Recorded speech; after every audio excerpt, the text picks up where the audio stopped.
Halo co-friends, jika menemukan salah seperti ini, maka rumus atau konsep yang harus kita ketahui adalah konsep mengenai momen gaya atau torsi ya, di mana kita yang akan disoal jika massa batang diabaikan besar massa momen gaya yang bekerja pada sumbu putar di titik B, maka yang menjadi pusat adalah titik B ya, kita gambarkan pusatnya pada titik B, maka bisa kita tuliskan total momen gaya atau sigma torsi pada titik B adalah sama dengan tau 1 atau torsi 1 ditambahkan dengan torsi 2 ditambahkan dengan torsi 3 ditambahkan dengan torsi 4 ya. Dimana torsi ini kita tahu rumusnya adalah F1 dikalikan dengan L1 ditambahkan dengan F2 dikalikan dengan L2 ditambahkan dengan F3 dikalikan dengan L3 ditambahkan dengan F4 dikalikan dengan L4. Dimana F ini adalah gaya dalam satuan Newton dan L adalah lengan atau jarak antara gaya tersebut dengan porosnya dalam satuan meter. Maka kemudian diketahui di soal nilai dari F1-nya bisa kita tuliskan adalah 10 Newton. Kemudian jarak antara F1 dan juga titik B bernilai sebesar 1 meter, maka bisa kita tuliskan L1-nya adalah 1 meter. Kemudian diketahui nilai dari F2-nya adalah sama dengan 15 Newton. Kemudian L2-nya atau jarak antara gaya 2 atau F2 dan juga titik B atau porosnya bernilai sebesar 0 meter. Berarti bisa kita tuliskan 0 meter. Kemudian nilai dari F3-nya bernilai sebesar 20 Newton. Kemudian L3 atau jarak antara gaya 3 dan juga poros B adalah bernilai sebesar 1 meter.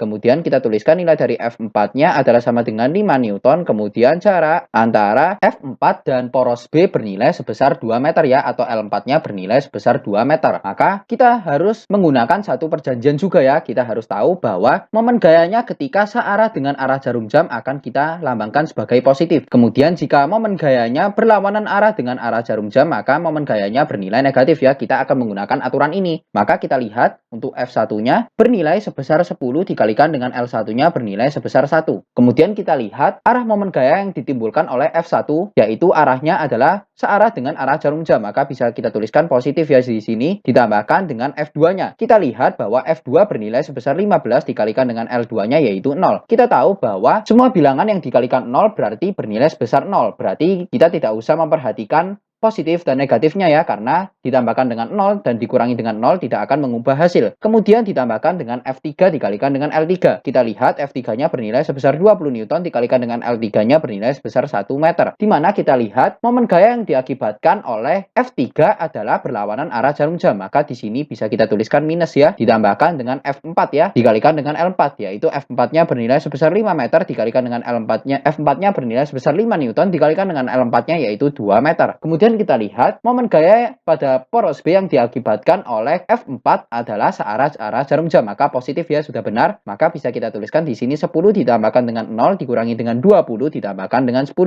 Maka kemudian bisa kita tuliskan total momen gaya pada titik B adalah sama dengan 0 Newton meter ya, dimana kita harus tahu torsi itu dalam satuan Newton meter. Maka besar massa momen gaya yang bekerja pada sumbu putar di titik B adalah bernilai sebesar 0 Newton meter. Sampai bertemu di soal-soal selanjutnya.